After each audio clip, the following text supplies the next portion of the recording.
Pronto, estamos gravando.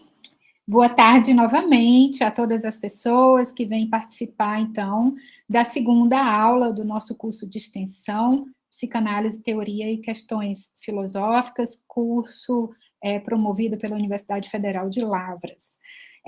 Hoje temos um convidado, o professor João Cunha, que é professor do Departamento de Ciências Humanas, do Programa de Pós-Graduação em Filosofia, da UFLA.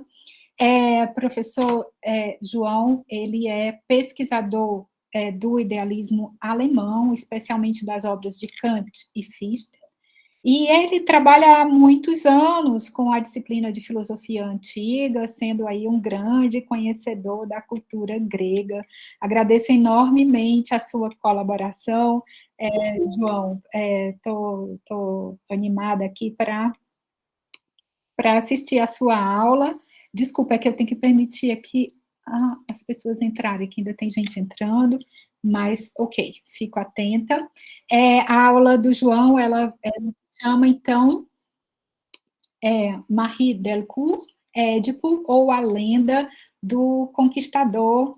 João, a palavra é sua, então... desculpa, mais uma coisinha antes de passar a palavra. Quero agradecer mais uma vez a Luana e a Karine, que são as bolsistas do curso e estão providenciando toda a parte da organização junto comigo, e está funcionando super bem. Toda a questão da gravação, do calendário, dos convites, dos e-mails. Muito obrigada, Luana e Karine. Agora sim, João, a palavra está com você. Boa tarde, pessoal. É uma honra, assim, eu já começo assim, elogiando, acho que esse curso de extensão, a Léa está de parabéns, as alunas, mas principalmente a Léa, que organizou aí uma lista de convidados de alto nível, assim, um curso bastante interessante, enfim. Então, em primeiro lugar, uma honra enorme, né, estar junto desse time. E, claro, um prazer porque não estivesse gravando, eu confessaria a vocês que, na verdade, o que eu estudei de verdade foi cultura grega. Eu entrei no curso de filosofia para estudar a filosofia grega, em especial Platão, por circunstâncias mil, não só assim casuais, né? Eu fui levado a estudar, principalmente com a aposentadoria do professor José Cavalcante de Souza, mas fui levado a estudar filosofia alemã, Kant em particular, primeiramente. Então, não só por casualidade, mas também porque considero a obra de Kant um segundo marco aí no parquinho filosófico.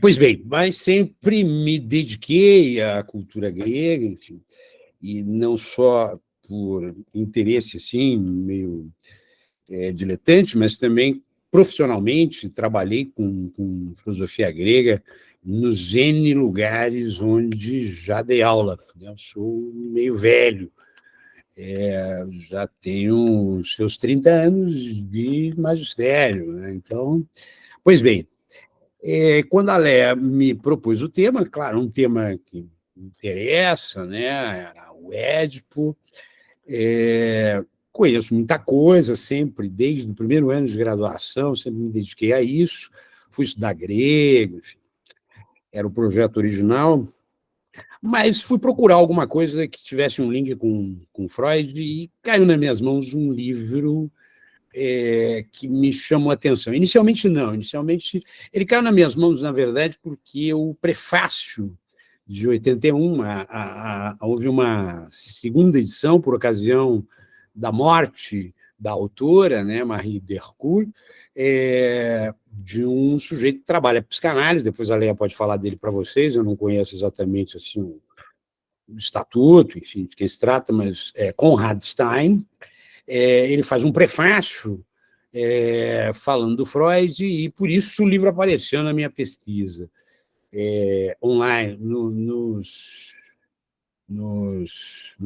russos, né?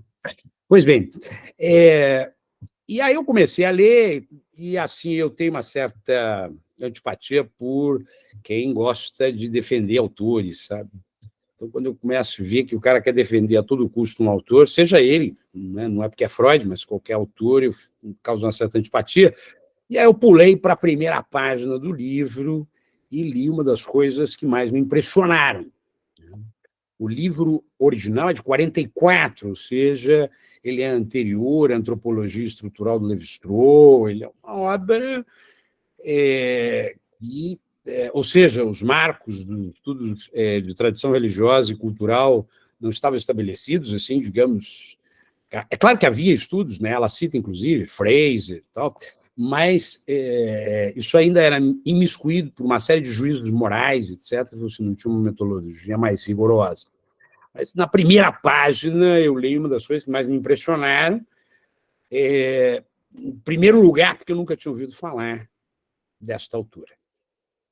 E o que ela diz é simplesmente o seguinte: a minha premissa é que, quando você tem uma narrativa mítica estabelecida, no caso aqui a do Édipo, ela é o resultado de um longo processo de acomodação narrativa a rituais muito mais arcaicos e isolados, ou seja, os personagens eles são posteriores aos eventos, aos atos, aos episódios. O que me causou excelente impressão, porque se nós considerarmos, por exemplo, a obra dos dois grandes épicos gregos, né, Odisseia e Ilíada, né, um dos maiores estudiosos da obra de Homero, se é que Homero existiu, enfim, é um sujeito chamado Baura. Homero eu estudei muito, e, exatamente, nós sabemos que os poemas homéricos eles são compilações posteriores de narrativas isoladas, de episódios isolados, e que ganharam corpo ao longo do tempo, ali um pouquinho antes ali do período clássico, e no período clássico ganharam substância na forma de um texto escrito em 24 cantos, né, 24, que corresponde às 24 letras do alfabeto grego. Pois bem, a hipótese dela me pareceu assim surpreendente, de 44, e, modéstia à parte, eu li bastante cultura grega, os clássicos, Vernon, etc., e nunca havia ouvido falar da Marie Delcourt. Depois fui fazer uma rápida pesquisa, tem uma atuação política impressionante junto ao feminismo, etc., mas eu escolhi essa perspectiva para apresentar o Édipo para vocês, para compartilhar o meu entusiasmo com essa descoberta tardia. Então, a autora ela é belga, escreve este livro em particular em francês, é extremamente um livro assim de extrema erudição, mas uma erudição perspicaz, não é erudição por erudição. Ela tem assim chaves que vão aparecendo ao longo do texto que são impressionantes, eu vou destacar algumas. Se chama, então, Marie Delcourt, Édipo, a lenda do conquistador, La Légende du Conquérant. Pois bem, ela, então, parte desta hipótese de que, vamos ficar no Édipo, o Édipo é um nome, né? A personagem é uma personagem que se consubstancia tardiamente. Ou seja, você tem um conjunto de rituais, os rituais vão se transformando, vão ganhando narrativas sobre esses rituais, você tem a conjunção dessas narrativas, e é muito tardiamente, ou seja, o último passo nesse processo, digamos, é que você tem a focalização numa personagem, né? Isso não vale só para o Édipo, ela tem outros livros, mas vale para o Édipo. E aí ela consegue, com isso, de uma maneira impressionante, explicar, digamos, certos conflitos narrativos que aparecem nas narrativas clássicas. Pois bem, eu paro um minuto antes de continuar aqui o enredo da Marie Delcourt para dizer o seguinte: os poetas trágicos estão ali por volta do século V, do período clássico, Sófocles, que é o autor do Édipo Rei, é um deles, e os autores trágicos, eles recolhem narrativas míticas anteriores, do passado arcaico, e transpõem isso com bastante liberdade, diga-se de passagem. Bastante liberdade, na verdade, não é uma boa expressão, porque supõe assim uma espécie de original, né? Isso é uma coisa moderna. Numa cultura oral, você tem várias narrativas diferentes. Isso é um argumento, inclusive, dela. Os autores clássicos procedem por verossimilhança, eles vão juntando as narrativas de que dispõem, e quando tem lacuna, você inventa, e aí você precisa ser um Sófocles para inventar da maneira que ele inventa. Mas o fato é, então, que todas as tragédias, elas têm este perfil de construção. Elas laboram para o século V narrativas culturais, religiosas, que nós chamamos de mitológicas, de um passado arcaico. Tá? Pois bem, a hipótese da Marie Decoux, então, bom, quando você pega os autores, e não só antes dela, diga-se de passagem, é comum você trabalhar com uma espécie de hipótese de tentar reconstruir textos em busca de uma espécie de, neste caso, um Édipo original, quer dizer, qual é a narrativa original, etc. A hipótese, como a hipótese dela é outra, ela parte dos ritos, a questão do Édipo original é falsa. Uma falsa questão, porque, na verdade, o Édipo que chega, por exemplo, trabalhado, né, o Édipo que nós lemos na peça do Sófocles, ele é um amontoado de narrativas que o Sófocles está reunindo e rearranjando, inclusive. O grande ganho dessa chave de leitura é que, primeiro, você se livra dessa ideia que é indemonstrável, né? Quanto mais nós recuamos para o tempo, nós recuamos para uma cultura oral, e, portanto, os documentos são muito rarefeitos, né? Nós lidamos com documentos muito mais tardios do que o período que eles retratam, então o grau de incerteza aumenta consideravelmente, né? Então, há poucas demonstrações assim, positivas a se fazer sobre esse passado arcaico, mas, como ela diz numa belíssima passagem, mas nós podemos demonstrar o falso. Ou seja, nós podemos afastar ideias malucas, cristãs, morais, etc. E, particularmente, no caso do Édipo Rei, o que poderia parecer assim, um juízo pejorativo, né? O Sófocles, né, deu uma enrolada, né, juntou coisas, inventou outras, na verdade, ressalta a genialidade do poeta trágico. Né? Eu vou destacar algumas dessas coisas. Mas, voltando, então, o fato é que ela não só vai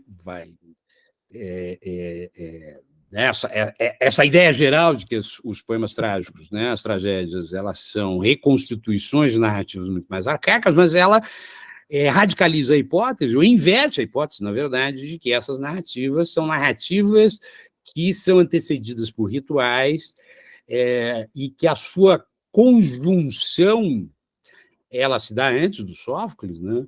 Mas do Ésquilo, na verdade, né? Os Sete contra Tebas, é a primeira... Na verdade, a primeira aparição é em Homero, mas, enfim, no Sete contra Tebas é a primeira grande peça sobre essa personagem mítica, que é o Édipo, mas há conjunções de narrativas que recuam a rituais e os trágicos, seja o Ésquilo, seja o Sófocles, é o Sófocles que é o nosso foco aqui, ele faz uma conjunção própria ao século V. Né? E aí vai aparecer, eu espero mostrar para vocês, a genialidade do poeta trágico. Pois bem, mas essas narrativas, há várias teses aqui que eu vou simplesmente enunciar, porque elas exigiriam, assim, para a sua demonstração, exigiria muito tempo, né? E são demonstrações muito técnicas, né? De análise de documentos, enfim. Né?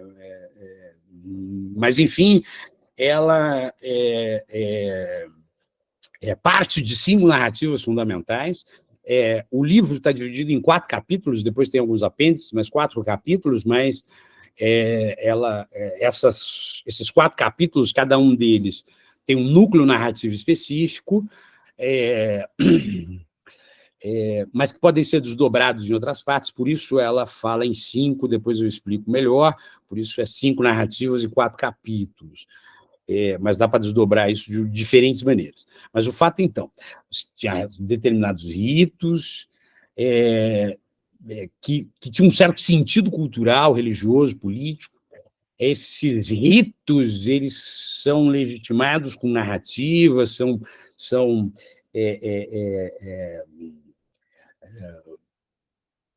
passados de geração a geração através de narrativas e assim por diante, são conjuntados de diferentes maneiras, e a última delas é a organização em torno de uma personagem, no nosso caso aqui, o Édipo. O Édipo, bom, qual é a história do Édipo? A história do Sófocles é a história que começa com eu tive um professor, o Trajano Vieira, professor de grego, que dizia o grande romance policial. Né? Na primeira página você sabe quem é o assassino e, no entanto, a obra te instiga até a última página, até a última linha. Pois bem, o Édipo, a gente já sabe, ele é o assassino incestuoso, mas há uma praga que se abate sobre Tebas e o Édipo quer saber quem é ele. Bom, e se sabe por uma consulta ao oráculo e tal, que na cidade há um assassino incestuoso. O Édipo, então, vamos saber que é esse assassino incestuoso, e a peça se desdobra a partir daí. As narrativas anteriores, que são já conjunções, são conjunções sobre a história de Laio, que era o pai dele, que é ou por uma divindade ou por um outro rei, como se diz, amaldiçoado. Aí há várias narrativas diferentes, a cultura oral tem isso, né? Ela tem uma oscilação. Né? Quer dizer, como que nasceu Afrodite? Você tem umas meia dúzia que eu conheço de histórias. Então, você não tem... Né? E para eles, e veja, a gente que é moderno quer assim, o original, né? Quer a palavra de Deus, mas assim, para eles isso não é relevante. Né? Essa variação ela convive com um modo de vida, assim, convive com um modo de vida, é horrível, desculpa, mas enfim, ela faz parte de um modo de vida que não é o nosso. Né? Eu faço um pequeno adendo, assim, a um belíssimo livro. Eu estou ruim de nome, hein? Tá, merda, eu esqueci o nome. Bom, depois eu lembro o nome, mas, enfim, sobre exatamente a constituição da ideia de alma como uma entidade, assim, como pessoa, né? Como a gente gosta, assim, uma alminha que vai ser salva, ou não, no meu caso, não, com uma identidade pessoal, etc. Nós devemos muito a Platão, por isso, mas a palavra psique existe em Homero, mas ela não designa nada disso. Né? Então, dá para entender um pouco por que essa variação de narrativas não é um problema se você não tem nenhuma ideia de personalidade ao modo próprio do platonismo que nós herdamos, que os romanos herdaram e a gente por colonialismo. Pois bem, mas então há várias motivações, há várias narrativas sobre a motivação disso. Uma delas é o Laio, né, o pai do Édipo, seduz o filho de um outro rei, mas há variações inúmeras. Né? É impressionante a quantidade de documentos. Eu conhecia uma ou duas. Aliás, destaco para vocês, nós temos... Desculpa, estou fazendo parênteses em cima de parênteses, mas está anotado. Eu vou voltar. Mas eu faço questão. Né? Nós temos assim uma obra em português que é uma pérola, que é o Dicionário de Mitologia Grega do Junito Brandão, que é uma coisa assim impressionante. Né? Então, a gente que está, né, xingando aí, né, xingando não, enfim, a gente que não quer ser colonizado, né, nós temos uma obra assim, realmente de alto calibre. Enfim, eu conheci ali uma ou duas histórias do Junito Brandão, mas a Marie Delcourt, ela apresenta vários outros documentos, etc. Mas o fato, então, é que, por alguma razão, não é o nosso ponto aqui, o Laio é amaldiçoado, o seu filho vai matá-lo e tal, E aí o Laio, então, quando nasce o Édipo, bom, mata esse menino. Ele entrega um servo, um pastor, aí sempre há variações, tá? Tudo que eu falar, quando eu não disser que é variação, é porque eu esqueci, mas daí vem a história dos pés inchados, né? Uma das etimologias atribuídas ao nome Édipo, oidipós, em grego, é pés inchados, é uma etimologia que eu descobri meio ficcional, ela é própria do século V, mas, enfim, depois a gente volta a isso. O fato é que ele é pendurado, o servo não tem coragem de matar o bebê, acho plausível, ele pendura, bom, ele não tem coragem de matar, mas pendura a criança numa árvore, né? E aí passa lá um pastor e leva para outra cidade e tal, e numa taberna, a história é decidida, numa taberna, depois de adulto, alguém que conhece a história oracular, diz: você, o Édipo, você está condenado a matar o seu pai e ter relações incestuosas com a sua mãe. Como o Édipo acredita que ele é filho daqueles pais que são adotivos, ele foge de lá e encontra o seu verdadeiro pai no meio do caminho. Isso já é uma coisa assim brilhante do Sófocles, que eu vou explicar daqui a pouco por quê. Ele encontra o seu pai no meio do caminho, mata o pai, chega a Tebas, decifra o enigma da esfinge. Depois, se vocês quiserem detalhes, a gente conversa, tá? Porque eu quero ir ao argumento da Marie Delcourt. E decifra lá o enigma da esfinge, casa-se com a mãe, e, pois bem, a peça do Sófocles começa com ele, bom, tem uma praga, a praga divina é porque há um assassino incestuoso na cidade, vamos descobrir quem é, e é ele mesmo. Pois bem, essa construção narrativa do Sófocles, então, ela é uma conjunção de conjunções narrativas anteriores, que, por sua vez, na hipótese brilhante a gente fica falando Simone de Beauvoir, né, mas não fala Jean-Paul Sartre, né? Então é Delcourt, né? A Delcourt, ela tem uma hipótese brilhante de que há ritos originários em cada um desses eventos, o que explica certas disparidades. Veja, a primeira delas é denunciada por Aristóteles, eu li hoje de manhã.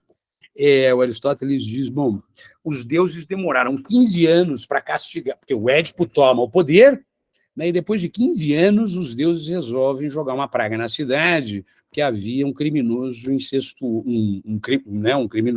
assassino, perdão, um assassino incestuoso na cidade. O assassino estava lá há 15 anos. E aí dá para perceber assim, essas disparidades, né? Eu estou dando só um exemplo, que reforçam. Né? Há vários argumentos textuais, inclusive, documentais, enfim, comparações de textos, análise do grego e tal, que eu não vou entrar aqui nos detalhes, que dão substância, sim, subsidiam a tese da Delcourt, mas essas disparidades já nos chamam a atenção. A outra é que o Édipo ele tem as marcas, e não só as marcas não, ele tem as armas, né? Bom, ele derrota o Laio e ele fica com as armas do Laio. Né? Aí ele vai lá para Tebas, decifra o enigma, casa-se com Jocasta e demora 15 anos para Jocasta perceber que aquelas armas eram do marido. Quer dizer, essas incongruências. Mas elas são explicadas, pelo menos na hipótese aqui da Delcourt, na medida em que a sua origem de cada um desses eventos são rituais. E vejam, na medida em que o tempo passa, e nós estamos falando aqui de uma escala de tempo considerável, na medida em que o tempo passa, esses rituais eles perdem um sentido. A narrativa ela entra num espaço para dar sentido a alguma coisa que não faz parte mais da vida social. Né? E nós vamos ver isso daqui a pouco. Pois bem, essa é a hipótese geral. Bom, os autores... Veja, o livro é 44, os autores, ela trabalha muito com autores alemães, por conta da filologia alemã, lá, né? O exemplo que vocês conhecem é o Nietzsche, né? Mas, enfim, na filologia alemã, os estudos helênicos, na Alemanha são bastante desenvolvidos ali na virada do século, além, claro, né, do Partido Nazista achar que é grego e tal. Eu descobri esses dias que o Hitler paga uma expedição arqueológica para descobrir, como é que chama? A cidade mítica do Platão, Atlanta? Atlanta, né? Ele quer descobrir uma Atlanta ariana, enfim. Mas, para além disso, os estudos são bastante avançados, ela cita todos esses alemães, e cita aquilo que era o pensamento antropológico da época, em particular Fraser, Marcel Mauss, e eu vou citá-los daqui a pouco. Pois bem, mas então, essa hipótese, né, ela diz que vai partir de realidades religiosas. O termo realidades religiosas eu acho um pouco pesado, mas, de todo modo, de práticas religiosas, né, não de uma espécie de história literária, né? Ou seja, a narrativa trágica ela é resultado de práticas religiosas, de rituais religiosos, que foram agregados em narrativas que chegaram à forma literária no período clássico, onde tem literatura. Então, veja como ela é razoável, né? Frente vis-à-vis, não só autores, né, desse quilate aí da virada do século, mas autores posteriores, né, muitos autores posteriores. Mas, pois bem, e aí há duas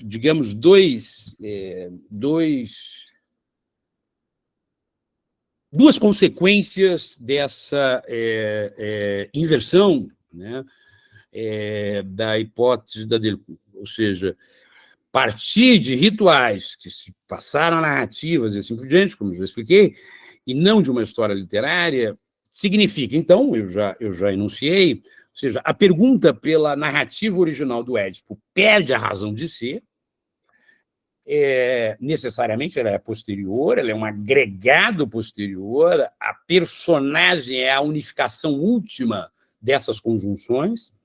Isso não só no caso do Édipo, ela mostra em vários outros casos, assim, de fato, é uma pessoa assim, impressionantemente erudita, porque hoje a gente tem Google, tem os russos, mas assim, em 44 não era brincadeira, assim, impressionante, um domínio de várias línguas. Em segundo lugar, né, essa segunda consequência também importante, é que, tradicionalmente, talvez até hoje, né, não sei, não vou falar até hoje para não... Mas, enfim, tradicionalmente você tem uma ideia, né, quer dizer, a chave, né, da origem dos mitos é uma espécie de transcrição antropomorfizada de espetáculos ou forças naturais, né? Essa é uma visão comum, que prevaleceu, acho que hoje em dia menos, mas até ali os anos 50, com certeza, né? E no momento que ela está escrevendo, é uma bomba, né? Ela está dizendo essa visão é anacrônica.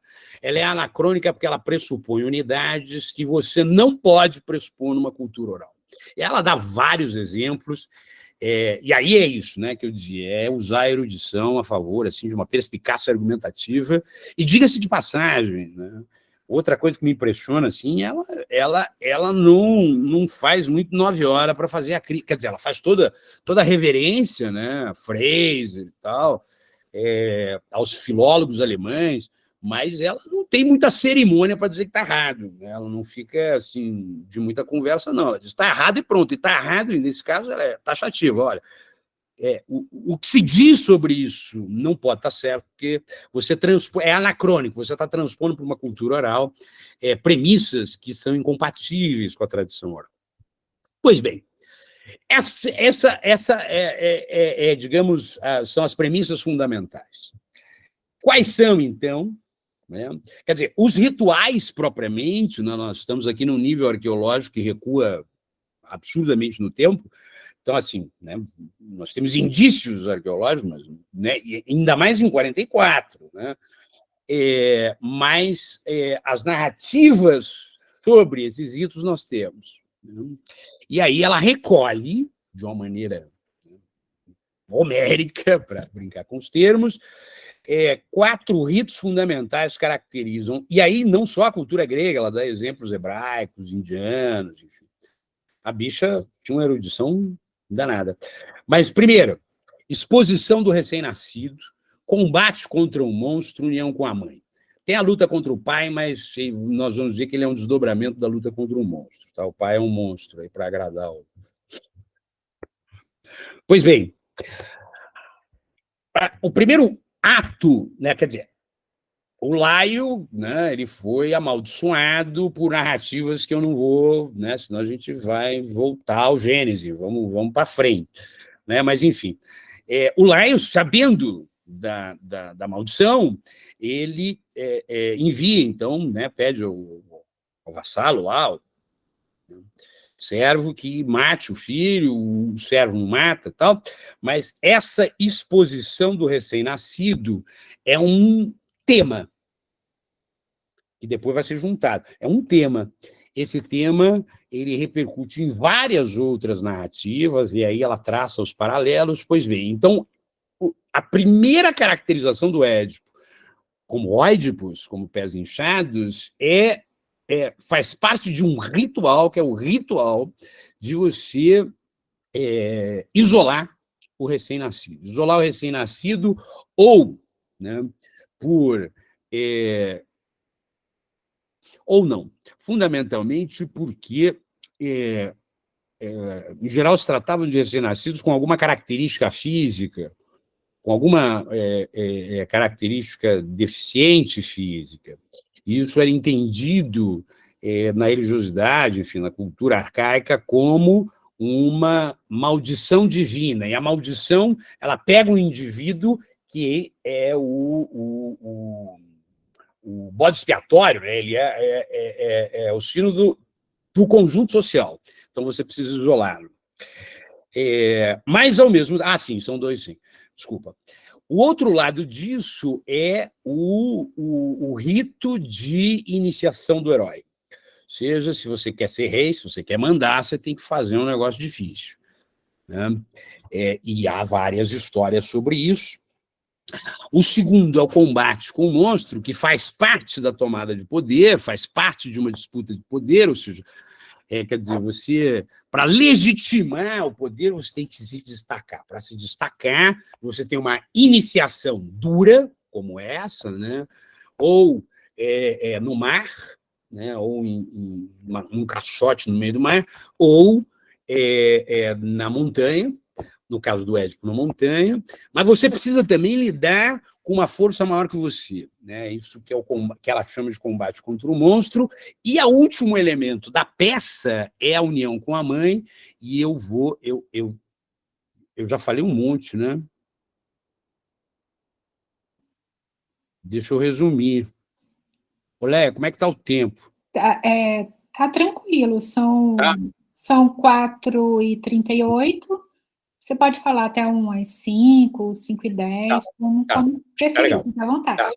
Então, a união com a mãe é o elemento mais dissuante dos ritos arcaicos, porque ele é uma novidade, né? E aí nós vamos chegar lá. Então, o livro está dividido em 4 capítulos em torno dessas unidades, mas, como eu disse, essas unidades elas são elas podem ser distinguidas, separadas, enfim, porcionadas em núcleos temáticos separados, né? Um deles é a disputa com o rei, que se transforma no período clássico em luta com o pai. Pois bem, vamos lá para a criança exposta. Ela parte de uma citação do Marcel Mauss, né? Eu cito, traduzindo a tradução, eu não tive tempo de ver os originais, tá?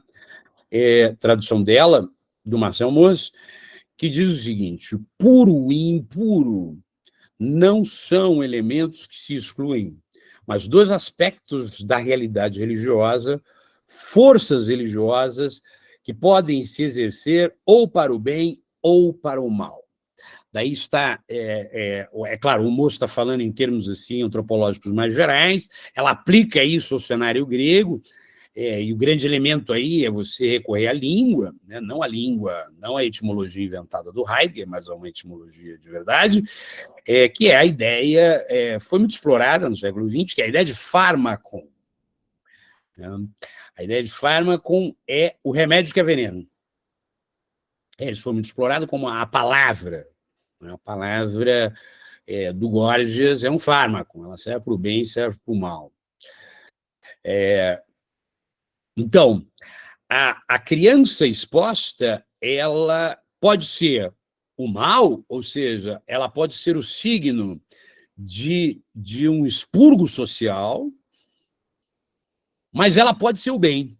Agora, isso vai depender do quê? E aí os gregos são muito liberais, assim, vai depender do que você conseguir de empatia com os deuses, e é absolutamente aleatório. Né?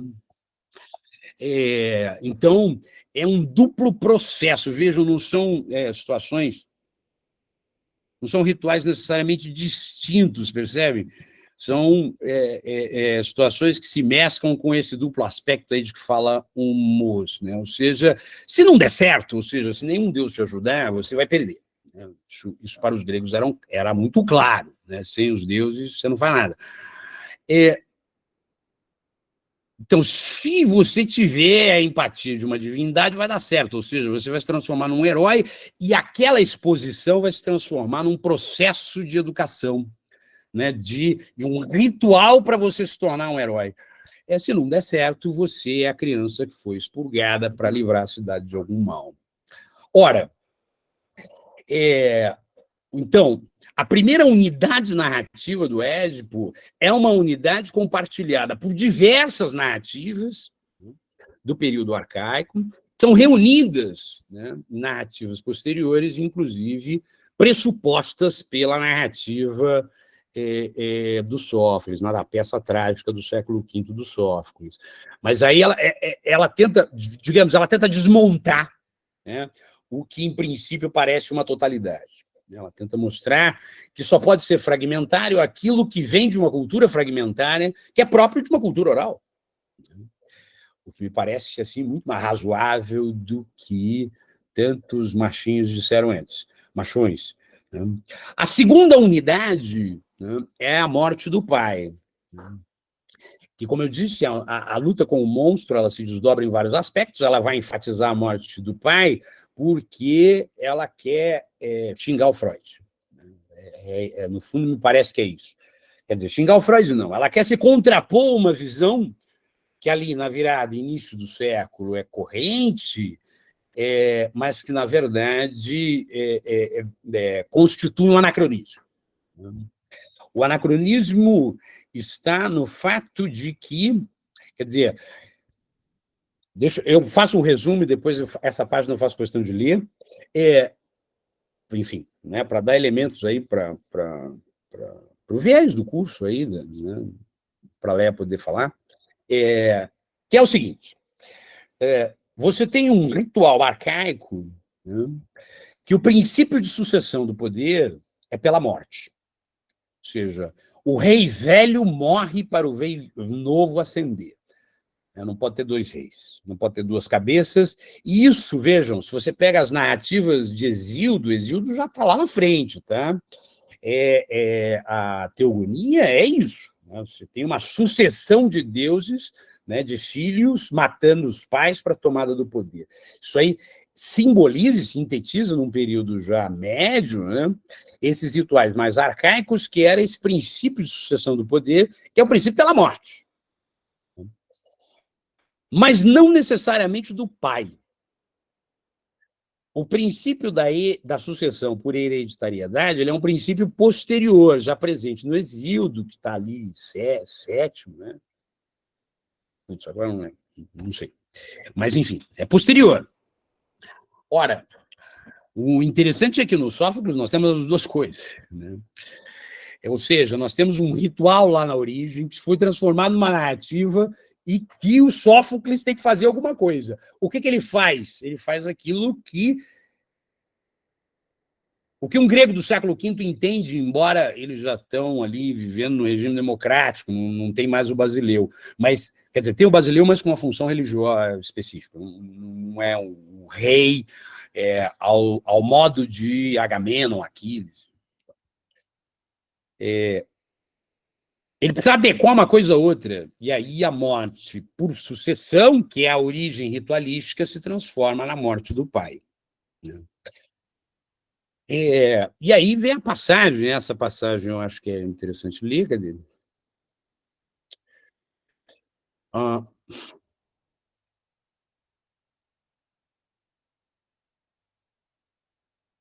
Só um minutinho.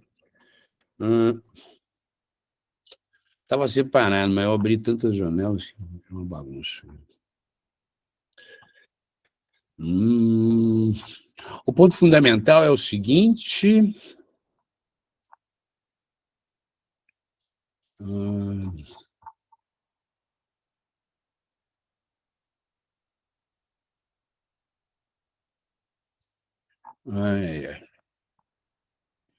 Desculpa, eu abri faz uma pausa para você encontrar, não tem problema. Não, está aqui. Achou? Achei.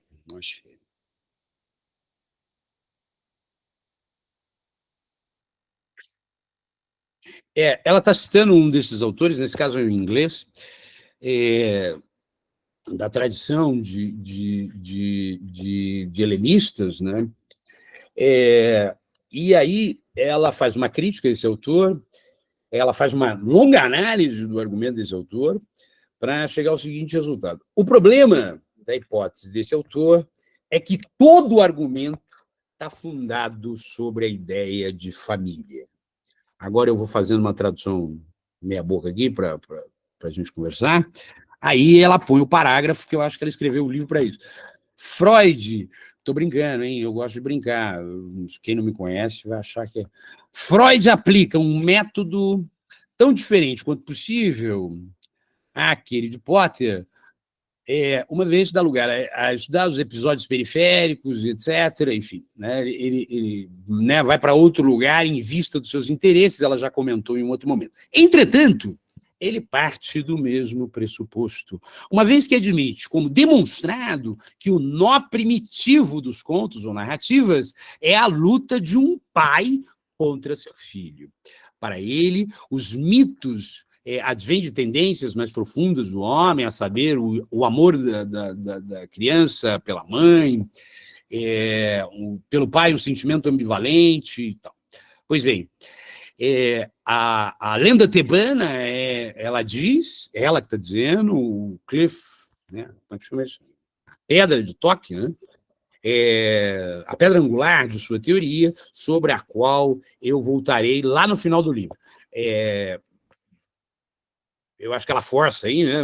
Enfim, acho que não é bem isso, né? O Freud não depende do Édipo, né? O Édipo seria uma espécie de ilustração, depois a Léa explica para vocês. Mas o fato o ponto importante, deixa eu voltar aqui para vocês, peraí. O ponto importante é essa hipótese da família. E aí ela ela abusa da erudição, abusa, sim, no bom sentido, porque ela vai fazer questão de explorar isso, as máximas consequências, para mostrar como a noção de família, pelo menos essa, com papai, mamãe e filhinho, ela é uma noção necessariamente tardia, considerado o espectro temporal do qual nós estamos falando. Ora, portanto, a luta das narrativas que chegam para a última composição do Sófocles são as narrativas de luta de um princípio de disputa pelo poder, que é o princípio pela morte. Posteriormente, há um outro princípio que sucede esse, do ponto de vista sociopolítico, que é o princípio da hereditariedade. Ora, no Sófocles nós temos as duas coisas, né? De um filho que sucede ao pai matando, né? Agora, se ele só matasse, não faria sentido para um grego do século V. Por quê? Porque esses rituais mais arcaicos, por incrível que pareça, a gente conhece melhor do que um grego do século V. Né? Esses rituais estavam não só perdidos, como não faziam sentido, né? Do ponto de vista do que eles conseguiram enxergar como organização política. O máximo é Homero, ou seja, um princípio por hereditariedade. Pois bem, aí vem o casamento com a princesa. Há um tema aqui interessante, mas para não estourar o tempo, que ela mostra, assim, bom, como eu já disse, né, ela é muito perspicaz para dizer o seguinte: é muito difícil você demonstrar alguma coisa, mas você demonstra o que é falso. Mas ela levanta uma hipótese muito interessante de uma espécie de hereditariedade feminina na cultura grega e dá exemplos, eu vou citar só um, mas dá exemplos assim muito significativos. O mais impressionante deles, né, é o exemplo de Penélope, né, o símbolo da mulher, né, fiel, etc. Mas é o seguinte: quem decide com quem vai casar e quando vai casar é Penélope. Ela não sai da casa. E aí ela explora outras narrativas, tá? Mas essa, como ela está consubstanciada na época de Homero, ela tem peso, né? Tem peso cultural. E aí ela diz, bom, não dá para provar, mas tem uma pedra aí, né? Dessa transição por uma hereditariedade feminina que se transpõe para essa ideia de você conquistar a princesa. Mas para conquistar a princesa tem que fazer alguma coisa, né? Você precisa se distinguir, né? Senão a princesa não te enxerga, né? E aí as narrativas são muitas. Eu vou citar uma que dá origem a uma outra peça maravilhosa, que é o Jasão, né? O Jasão, ele precisa conquistar o poder. Aí o tio, né? O tio, em Shakespeare isso aparece muito lindamente, né? O tio sempre é um problema, né? O tio, ele está ali para atrapalhar a hereditariedade. Aí o tio, ele diz, tudo bem, mas você precisa mostrar que você pode. Ou seja, como é que se legitima o poder, né? Porque essa ideia assim, de que você só tem uma disputa de legitimação pelo poder com o advento da democracia, ela é falsa, né? Você tem mecanismos diferentes, né? Mas você precisa mostrar que você pode ter poder. Isso significa que você precisa ter quer dizer, a medida do seu poder é a medida que você consegue se distinguir, ganhar relevo frente aos outros. Ou seja, quanto maior a encrenca que você enfrentar, né, mais autorizado a exercer o poder você está. No caso do Édipo, decifrar lá o enigma da esfinge, mas no caso do Jasão, o tio é um sacana, né? Ele diz, vai lá na Cólquida, tipo, você sabe onde é o Cantão? Eu não sei, mas é tipo o nosso Cantão, sei lá, é longe, é longe. E não só vai lá, como você vai reconquistar, porque sempre, nunca é roubo, né? É reconquistar. Então, reconquista o velo de ouro, que é um objeto mágico de poder, veja só, a encrenca. Então, você vai lá, reconquista, que é roubar, o velo de ouro, lá no cantão dos gregos, que é Cólquida, aí você volta, aí você pode governar. Ele chamou gente de peso, assim, como é que é o nome grego? Hércules é o nome latino, né? Enfim, Hércules, que é a força, o Orfeu, cada um tem uma função. O Orfeu, pela música, né, que é muito bonito, né, ele faz dormir as feras. Enfim, cada um tem. Mas só que é o seguinte, eles só conseguiram porque a Medeia se apaixonou por ele, porque se ela não. A Medeia é a filha do rei lá da Cólquida. Se ela não se apaixonasse, eles não conseguiam. Isso vai dar origem à tragédia Medeia. Então, assim, a conquista do poder, que é a conquista da princesa, significa, aí essa hipótese assim, mas só hipótese assim, de uma espécie de hereditariedade feminina, a casa feminina e não masculina, que aparece e não aparece, né? Eu citei Penélope, mas ao mesmo tempo você tem lá as figuras masculinas-chave, Agamemnon, nos poemas homéricos, né? Agamemnon. Pois bem, mas então essa disputa é fundamental, né? Só que aí que está, né? Bom, e essa conquista, ela é uma conquista de um objeto sagrado. No caso do Jasão, o velo de ouro, mas há outros, né? Por exemplo, na Ilíada, né, o Patroclo, que é o amante, não é primo, viu? Hollywood diz que é primo, os caras são muito moralistas. Os gregos eram mais o amante do Aquiles se veste com a armadura, com as armas do Aquiles. Isso lhe dá poder. Sim, na última vez, a Léa comentou, eu assisti depois o Filocteto, né? Quer dizer, as flechas do Filocteto onde conquistar Troia, quer dizer, então, essa investidura em objetos. Né? Então, a conquista do poder passa por você enfrentar um monstro, né? Monstro aí entre aspas, quer dizer, você enfrentar um grande desafio para a conquista da princesa, que por sua vez significa você conquistar o poder. Por isso o título A Lenda do Conquistador. Para ela, o Édipo é a lenda política mais completa do mundo grego, porque ela dá conta desses diferentes aspectos da conquista pelo poder. Pois bem, aí veio o tema, né? Tudo isso acontece ali no Édipo, que o Sófocles vai juntando, né? Então ele junta, mas vejam, o Édipo conquista as armas do pai, mas as armas não podem aparecer, porque senão o Jocasta ia saber que eram as armas do pai. Né? Então, a habilidade do poeta, a genialidade do poeta está exatamente em captar as narrativas que lhe interessam, ocultar outras e criar algumas coisas. E aí vem um dos temas mais controversos. Por quê? Na literatura, é a união com a mãe. Por quê? Porque, assim, incesto, né, bom, eu estou reproduzindo um argumento dela, né, mas o argumento dela funciona ainda, isso está no Destrou e tal. Bom, nós não sabemos a origem do incesto, mas ele se espalha socialmente pelos exemplos sociais, né, antropológicos que nós conhecemos. Agora, não é porque em toda a sociedade há o tabu do incesto que incesto significa a mesma coisa para todas as sociedades. E ela vai dar vários exemplos no mundo grego, não só no mundo grego, mas principalmente no mundo grego, que é o que interessa aqui, onde o casamento, talvez seja um elemento aí para Léa pensar, mas o casamento do pai com a filha é comum, mas da mãe com o filho, não. Isso é exceção. Né? Ora, quais são os elementos que o Sófocles podia buscar? Ele podia buscar alguns. Um desses elementos diz respeito ao Artemidoro de Éfeso. Né? Artemidoro de Éfeso é que escreveu a interpretação dos sonhos. Né? O Freud plagiou. A interpretação dos sonhos, e ele vai dizer, bom, da onde vem esse sonho maluco, né, de trepar com a mãe? É a ligação, a explicação do Artemidoro, na sua interpretação dos sonhos. É a ligação do homem, que é o elemento social e político, com a terra, que é o elemento produtivo.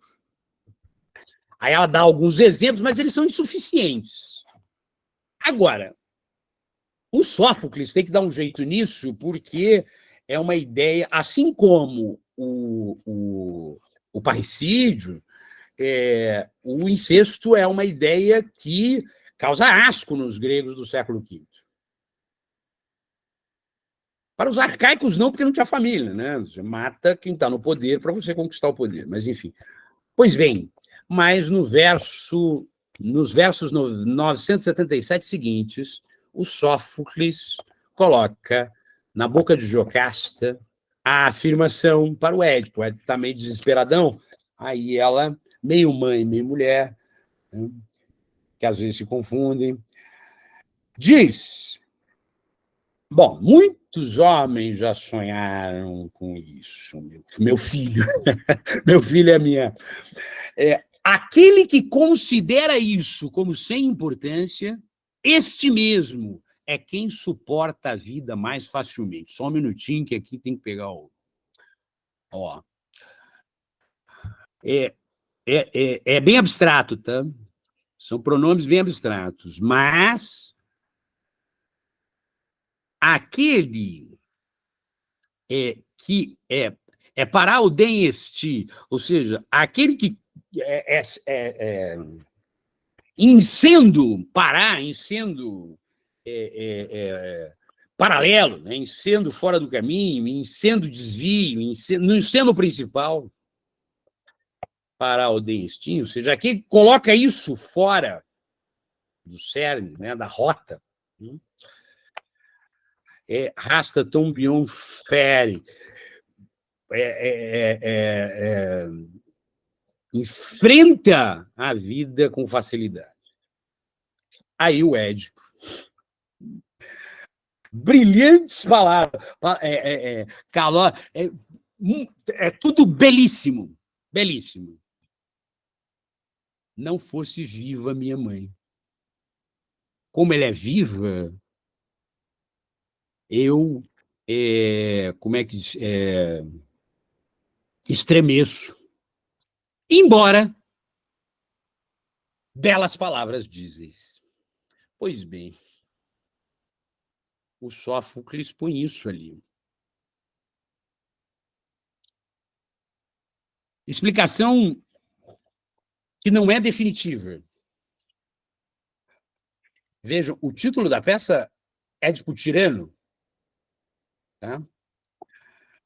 Há várias narrativas, mas aí é de trás para frente. Tá? Narrativas inspiradas nos gregos, mas que reforçam a ideia de que esse tema tem a ver com o seguinte: como é que a gente mata um tirano de maneira legitimada? Né? Porque hoje a gente pode dizer, o cara é injusto, o cara é um facínora, né? Por quê? Porque a gente tem Constituição, quer dizer, deveria ter uma Constituição, né, um judiciário, etc. Mas ali não tem. Então eu preciso dar alguma razão. Né? Se vocês quiserem, eu vou dar esse exemplo porque o César, segundo o Políbio, Políbio, né? Políbio. Essa eu não anotei, vai ficar na minha memória e pode estar errado. Mas eu acho que é Políbio. César sonha, na noite em que ele resolve atravessar o Rubicão, ele sonha com a mãe. Ou seja, ele conquista o poder, né, um poder tirânico, um poder nefasto, sonhando com a mãe. Eu estou pegando um exemplo do César, mas há vários outros, e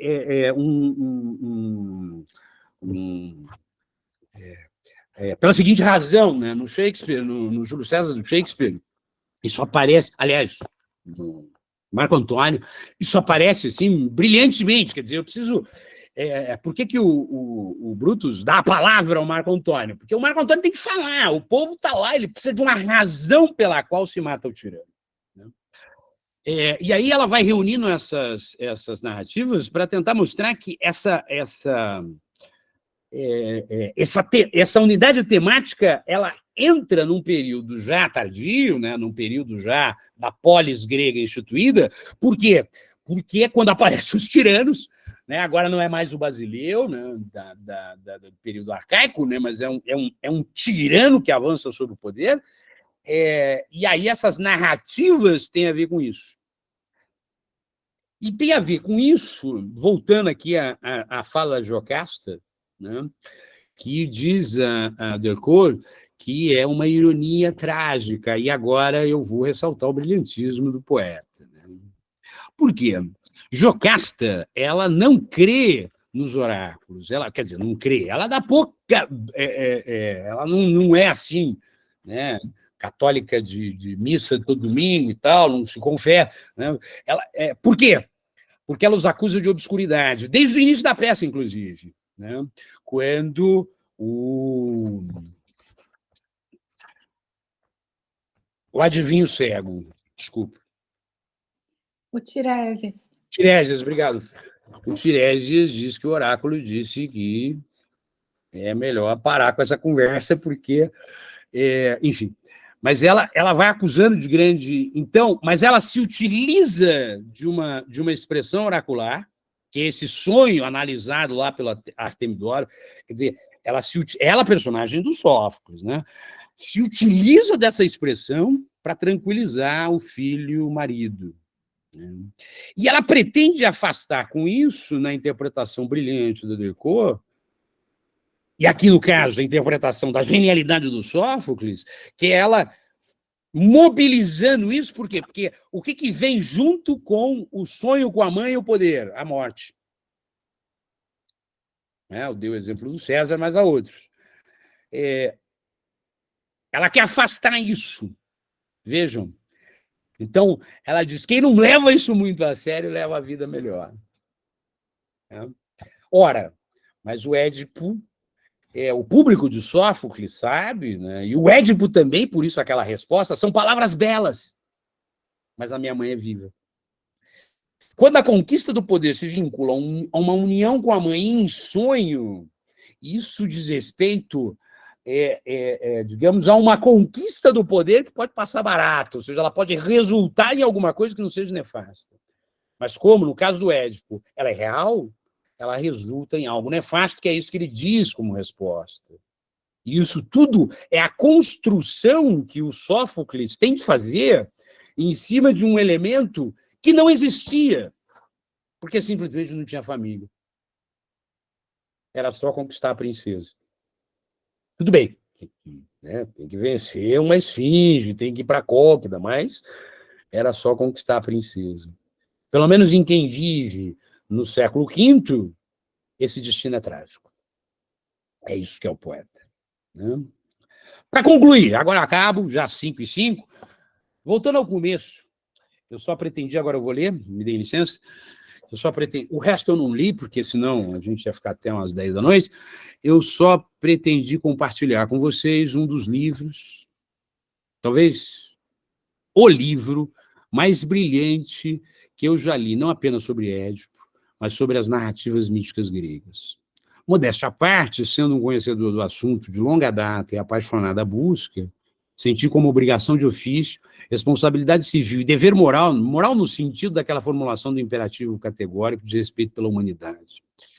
Pôr em evidência mais uns dos silenciamentos, cuja razão de ser é absolutamente extrafilosófica e, sobremaneira, não deixa de ser uma lenda do conquistador. Muito obrigado.